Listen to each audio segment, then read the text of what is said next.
Friends CRPF tradesman का एक और क्लास लेकर आ गया हूँ आप लोगों के लिए। ठीक है फ्रेंड्स, तो जीके जीएस वाले क्वेश्चन से आज स्टार्ट करते हैं हमारा आज का क्वेश्चंस। तो जीके जीएस में आज का हमारा पहला क्वेश्चन है, सरकार के संसदीय स्वरूप को खालिस्तान मॉडल के रूप में भी जाना जाता है। तो सरकार के संसदीय स्वरूप को जो है वेस्ट मिनिस्टर के मॉडल के रूप में भी जाना जाता है। ठीक है फ्रेंड्स, वेस्ट मिनिस्टर हमारा करेक्ट आंसर हो जाएगा इस क्वेश्चन का। अगला क्वेश्चन है, निम्नलिखित में से कौन सा युग्म सुमेलित नहीं है। जो चार ऑप्शन दिए गए हैं उनमें से हमें बताना है कि कौन सा जो है असुमेलित है। ठीक है फ्रेंड्स, तो आपका करेक्ट ऑप्शन रहेगा 2010 शीतकालीन ओलंपिक खेल लंदन। ठीक है फ्रेंड्स, ये जो है असुमेलित है। तो जो आपका 2010 का शीतकालीन खेल हुआ था ये लंदन में ना होके ये आपका हुआ था वैंकूवर सिटी में। ठीक है फ्रेंड्स, याद रखें वैंकूवर जो है ये हमारा करेक्ट आंसर होगा। और यही जो है असुमेलित था, तो असुमेलित पूछा है तो 2010 का शीतकालीन ओलंपिक जो लंदन में ना हुआ था वैंकूवर में हुआ था, ये हमारा करेक्ट आंसर है। अगला क्वेश्चन है, निम्नलिखित में से किसे दिल्ली सरकार द्वारा परिषद सम्मान प्राप्त हुआ है। तो जो आपके चार ऑप्शन दिए गए थे उनमें से एक ऑप्शन रहा होगा शोभना नारायण। शोभना नारायण जी को जो है दिल्ली सरकार द्वारा जो है परिषद सम्मान जो है ये प्राप्त हुआ है। अगला क्वेश्चन है, भारत में कौन सा कार्यक्रम ग्रामीण और शहरी क्षेत्रों में रियायती मूल्यों पर खाद्यान्न और अन्य आवश्यक वस्तुएं प्रदान करता है। तो भारत में जो है ये सार्वजनिक वितरण प्रणाली, ये सार्वजनिक वितरण प्रणाली जो होता है यही जो है ग्रामीण और शहरी क्षेत्र में रियायती मूल्यों पर खाद्यान्न और अन्य आवश्यक वस्तुएं प्रदान करता है। ठीक है फ्रेंड्स, कुछ एक कार्ड सिस्टम होता है जिससे लोगों को राशन मिलता है, ये उसी के अंतर्गत आता है। अगला क्वेश्चन है, 1944 में विभिन्न उद्योगपति एक साथ जुड़े और भारत में नियोजित अर्थव्यवस्था स्थापित करने के लिए एक संयुक्त प्रस्ताव या मसौदा तैयार किया। यह योजना खालिस्तान के नाम से प्रसिद्ध है। तो यह योजना जो है बॉम्बे योजना के नाम से प्रसिद्ध है। ठीक है फ्रेंड्स, और बॉम्बे योजना जो है 1944 में आई थी। बहुत सारे उद्योगपति जो है वो आपस में जुड़े थे और एक अच्छी सुव्यवस्थित अर्थव्यवस्था की स्थापना के लिए एक प्रस्ताव या मसौदा तैयार किया था, और यह तैयार किया था बॉम्बे वाले एरिया में ही, और इसी योजना को जो है बॉम्बे योजना के नाम से भी जाना जाता है। अगला क्वेश्चन है, ऋण एक खालिस्तान निर्माण करते हैं क्योंकि उन्हें एक निश्चित अवधि में ऋणदाता को वापस करना पड़ता है। तो ऋण जो है एक देयताएं निर्माण करते हैं। ठीक है फ्रेंड्स, ऐसी ऋण जो है एक ऐसे बोझ है, एक ऐसी देयता है जिसे रिटर्न करना पड़ता है हमें, तो यह जो है देयताएं का निर्माण करते हैं। अगला क्वेश्चन है, जानकी प्रसाद का संबंध कथक के किस घराने से है। तो जानकी प्रसाद जी का संबंध कथक के बनारस घराने से है। ठीक है फ्रेंड्स, अगला क्वेश्चन है, खालिस्तान के अंतर्गत सितंबर 2022 में आवासन और शहरी कार्य मंत्रालय द्वारा पेयजल सर्वेक्षण शुरू किया गया था। तो कौन सा योजना था। तो ये योजना था आपका अमृत 2.0। अमृत 2.0 के अंतर्गत ही शहरी और ग्रामीण क्षेत्रों में जो है आवासन कार्य मंत्रालय द्वारा पेयजल सर्वेक्षण शुरू किया गया था। अगला क्वेश्चन है, खेलो इंडिया यूथ गेम्स 2020 संस्करण का मेजबान और विजेता राज्य है। तो खेलो इंडिया 2020 यूथ गेम्स का आपका जो है मेजबान है ये आपका असम राज्य है। असम ने जो है खेलो इंडिया यूथ गेम्स 2020 का मेजबानी किया था। और इसके साथ साथ जो महाराष्ट्र है, महाराष्ट्र ने खेलो इंडिया यूथ गेम्स में प्रथम स्थान प्राप्त किया था 2020 वाले एडिशन का। अगला क्वेश्चन है, हाल ही में प्रकाशित पुस्तक मैडम सर निम्नलिखित में से किस महिला आईपीएस अधिकारी की कहानी है।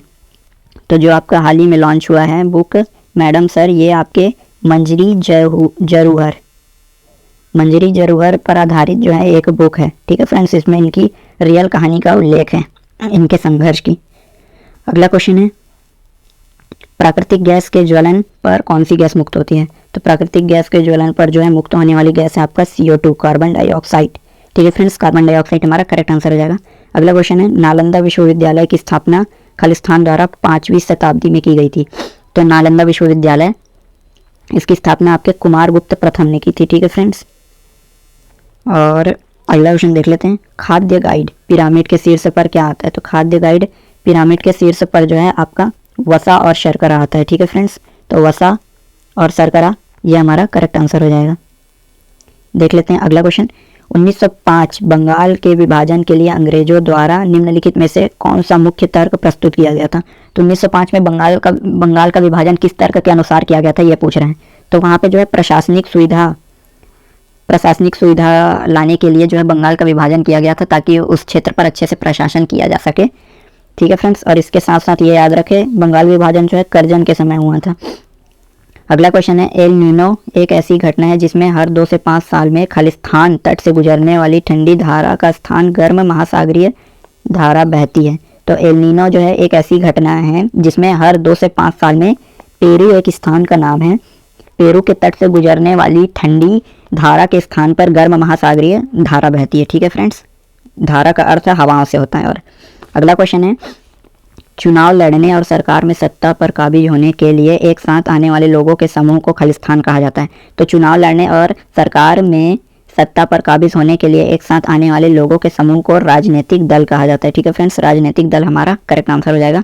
अगला क्वेश्चन है, खलिस्तान सेक्टर में शामिल लोग प्राथमिक सामग्री को संसाधित करते हैं और उन्हें तैयार माल में परिवर्तित करते हैं। ठीक है फ्रेंड्स, तो जो द्वितीयक सेक्टर में आते हैं वो लोग प्राथमिक श्रेणी से प्राथमिक श्रेणी में हमारा कच्चा माल उद्योग आता है, ऐसा उद्योग जो खनन से चलता है या कृषि पर आधारित है या अन्य मछली पालन हो गया, ये सबसे जो उत्पादन प्राप्त होता है यही प्राथमिक सेक्टर में आता है। और द्वितीयक सेक्टर में विनिर्माण के कार्य आते हैं जिसमें जो आपका कच्चा माल प्राथमिक क्षेत्र से प्राप्त होता है उसे द्वितीयक क्षेत्र में उसे माल तैयार किया जाता है अन्य। ठीक है फ्रेंड्स, अगला क्वेश्चन है, क्षेत्रफल की दृष्टि से भारत का सबसे छोटा केंद्र शासित प्रदेश। तो क्षेत्रफल की दृष्टि से भारत का सबसे छोटा यूटी है लक्षद्वीप। ठीक है फ्रेंड्स, अगला क्वेश्चन है, नवंबर 2022 तक की स्थिति के अनुसार निम्नलिखित में से कौन लक्षद्वीप भारत के प्रशासक हैं। तो नवंबर 2022 की स्थिति के अनुसार निम्नलिखित में से कौन जो है लक्षद्वीप के भारत के प्रशासक हैं। ठीक है, तो वहाँ पे हैं आपके प्रफुल्ल पटेल जो है लक्षद्वीप के आपके राज्यपाल हैं। ठीक है फ्रेंड्स, अगला क्वेश्चन है, गणगौर महोत्सव देवी खलिस्तान के सम्मान में अधिकांशतः राजस्थान की महिलाओं द्वारा मनाया जाता है। तो गणगौर महोत्सव जो है ये आपकी देवी पार्वती के सम्मान में मनाया जाता है। ठीक है फ्रेंड्स, तो देवी पार्वती हमारी करेक्ट आंसर हो जाएंगी। इसके साथ ही याद रखें, गणगौर जो फेस्टिवल होता है इसमें शिव और पार्वती जी की पूजा की जाती है। ठीक है फ्रेंड्स, और इसके साथ साथ ये भी याद रखें, प्रमुखता यह राजस्थान में मनाया जाता है, लेकिन राजस्थान से लगे बॉर्डर हरियाणा से जो बॉर्डर शेयर करता है वहाँ पे भी गणगौर का त्यौहार मनाया जाता है। और राजस्थान और एमपी का जो बॉर्डर होता है वहाँ पे भी गणगौर त्यौहार सेलिब्रेट किया जाता है। ठीक है फ्रेंड्स, तो यही थे आज के हमारे टॉप 20 क्वेश्चन जीके जीएस के। अब देख लेते हैं आज के हिंदी के क्वेश्चंस को। तो आज का हिंदी का हमारा पहला क्वेश्चन है, निम्नलिखित विकल्पों में से किस एक वाक्य में गुणवाचक विशेषण का उचित प्रयोग नहीं किया गया है। ठीक है फ्रेंड्स, तो उचित प्रयोग जो है कौन से वाले वाक्य में नहीं किया गया है हमें वही चेक करना है और बताना है। तो जो 4 ऑप्शन दिया गया है ध्यान दे, यहाँ पे नहीं किया गया है उसमें। तो जो 4 ऑप्शन है उसमें से पहला ऑप्शन है वह लंबा है, सुरेश केरल में पड़ता है, कर्मवीर बौना है और शिव शंकर की शर्ट काली है। तो उसमें जो सेकंड वाला ऑप्शन है इसमें गुणवाचक विशेषण का उचित प्रयोग नहीं हुआ है, बाकी सभी में जो है गुणवाचक विशेषण का उचित प्रयोग है। ठीक है फ्रेंड्स, तो यही हमारा करेक्ट आंसर हो जाएगा। अगला क्वेश्चन है, निम्नलिखित विकल्पों में से दिए गए वाक्यांश के लिए उपर्युक्त शब्द चुनें। वृक्षों और बेलों से घिरा स्थान। तो वृक्षों और बेलों से घिरा हुआ स्थान को एक शब्द में हम कहेंगे कुंज। ठीक है फ्रेंड्स, शांति कुंज ऐसा कुछ कई लोग अपने घर का नाम रखते हैं, तो कुंज कहा जाता है ऐसे स्थान को। अगला क्वेश्चन है, रेखांकित शब्द समूह के लिए सर्वाधिक उपयुक्त विकल्प चुनें। राज्य के प्रधान शासक द्वारा दिया गया आधिकारिक आदेश पढ़कर मुझे प्रसन्नता हुई। तो राज्य के प्रधान शासक द्वारा दिया गया आधिकारिक आदेश पत्र जो है वो आपका अध्यादेश कहलाता है। ठीक है फ्रेंड्स, तो अध्यादेश हमारा करेक्ट आंसर हो जाएगा इस क्वेश्चन का। अगला क्वेश्चन देखते हैं, निम्नलिखित में से अशुद्ध वाक्य कौन सा है। जो 4 ऑप्शन दिए गए उनमें से एक वाक्य जो है अशुद्ध है, हमें वही पता करना है। तो नव्या की बहन शिमला में पढ़ती है, एक विद्यार्थी को 2 पुस्तक मिलेगी, अनिल ने कल 2 खिलौने खरीदे, लक्ष्य ने शिक्षक से विभा की शिकायत की। तो इसमें जो सेकंड वाला ऑप्शन है ये हमारा इनकरेक्ट है। ठीक है फ्रेंड्स, एक विद्यार्थी को 2 पुस्तक मिलेगी, इसके स्थान पर हम कह सकते हैं प्रत्येक विद्यार्थी को 2 पुस्तक मिलेगी, ये कह सकते हैं। ठीक है फ्रेंड्स, तो ये हमारा करेक्ट आंसर हो जाएगा, यही जो है अशुद्ध वाक्य है। ठीक है फ्रेंड्स, अगला क्वेश्चन देखते हैं, वृक्ष काटना अत्यंत घातक है, रेखांकित शब्द के लिए उचित पर्यायवाची शब्द का प्रयोग करें। तो रेखांकित शब्द है हमारा वृक्ष, तो वृक्ष का हमें पर्यायवाची बताना है, तो वृक्ष का पर्यायवाची हो जाएगा पेड़। जो थर्ड वाला ऑप्शन है ये हमारा करेक्ट आंसर हो जाएगा। ठीक है फ्रेंड्स, अब देख लेते हैं अगला क्वेश्चन।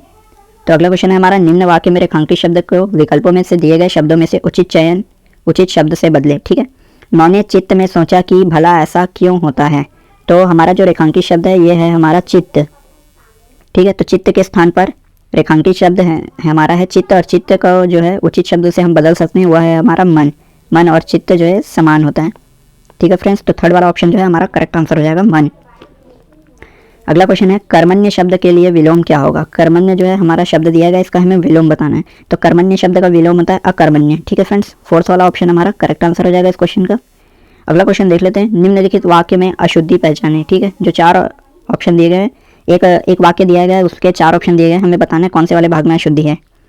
तो कानून के हाथ लंबे होते हैं, तो इसमें हमें अशुद्धि पता करना है। तो यहाँ पे जो कानून लिखा गया है इसमें त्रुटि है फ्रेंड्स, ठीक है। तो जो हमारा सेकंड वाला भाग है या सेकंड ऑप्शन है, यही जो है त्रुटि कहलाएगा, इसी में त्रुटि है, बाकी सभी जो है सही लिखा गया है। अगला क्वेश्चन है, निम्नलिखित मुहावरों का कौन सा एक विकल्प युग्म अशुद्ध है, ठीक है। जो 4 ऑप्शन दिया गया उनमें से एक विकल्प जो है अशुद्ध है, हमें वही पता करना है।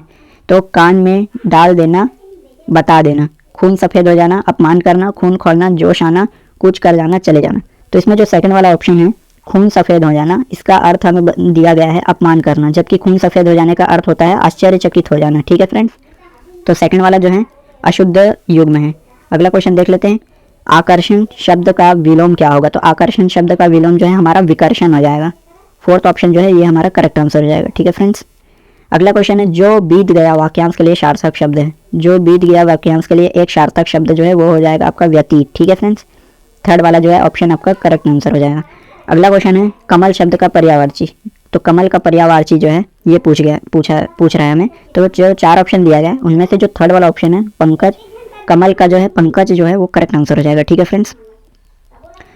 देख लेते हैं अब अगले क्वेश्चन को। पुस्तकालय खाली स्थान, उपर्युक्त वाक्य में रिक्त स्थान का उपर्युक्त विकल्प निम्न में से क्या होगा। तो पुस्तकालय कैसा स्थान होता है। पुस्तकालय वह स्थान होता है जहां बैठकर पढ़ाई की जाती है, ठीक है फ्रेंड्स। तो थर्ड वाला ऑप्शन जो है हमारा करेक्ट आंसर हो जाएगा। पुस्तकालय वह स्थान होता है जहां बैठकर पढ़ाई की जाती है, ठीक है फ्रेंड्स। थर्ड वाला ऑप्शन है हमारा करेक्ट आंसर हो जाएगा। देख लेते हैं अगला क्वेश्चन, आपे से बाहर होना। आपे से बाहर होना मुहावरे का सही अर्थ है। तो आपे से बाहर होना मुहावरे का आपका सही अर्थ हो जाएगा अत्यधिक क्रोधित हो जाना, ठीक है फ्रेंड्स। फोर्थ ऑप्शन हमारा करेक्ट आंसर हो जाएगा। आपे से बाहर होना का अर्थ होगा अत्यधिक क्रोधित होना।